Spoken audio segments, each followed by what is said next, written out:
Today is the day of the craniotomy. This tumor that's invaded my head from childhood, although it was just found 6 months ago, is to be removed after its lengthy battle with chemo. I was 20 when they found it. Most people diagnosed at my age had known a life without the presence of cancer. But while I was not physically affected by it, cancer had been in my head since I was born.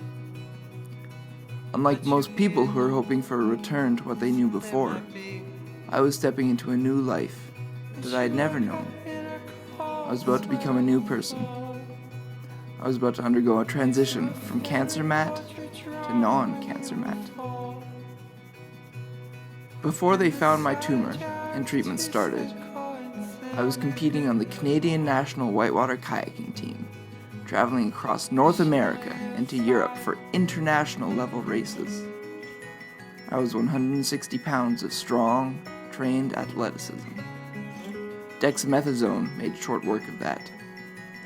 The day of the surgery, I lay in my bed, 210 pounds of atrophied muscle and water retention. As a standard precaution, the surgeon prescribed a loading dose of dexamethasone to help with the swelling on the brain. A dose that was 4 times higher than any previous dose I had ever taken. I was devastated. It's strange how when somebody was about to cut my head open, my real worries were on the effects of a little white pill. Months after my craniotomy, I asked my oncologist, "Will this weight come off?" She replied, "Don't worry, it will take time, but the weight will come off." 3.5 years later, the weight has come off, for the most part, but I still struggle at times to recognize who is looking back in the mirror. I do my best to stay active and attempt to control my eating, but I still feel distant from the 20-year-old whitewater kayaker that I remember. I still kayak all the time and enjoy being outside on the river, but the underlying fitness and the competency that I once enjoyed has changed. Part of me still wonders what could have been. Part of me still mourns the loss of cancer Matt. Overall, the whole experience of kayaking and how I enjoy it has changed without my permission. Last summer, I was able to raft the Grand Canyon with 16 other people my age who've also had cancer.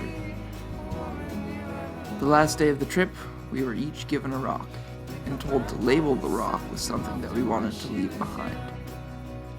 Something that we didn't need anymore. Something that we wanted to leave at the bottom of one of the deepest places on Earth.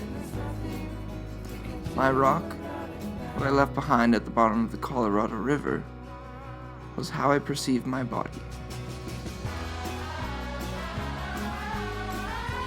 This wasn't a resolute answer to my issues, but it was a recognition that this challenge exists and that I'm committed to changing my perspectives on it.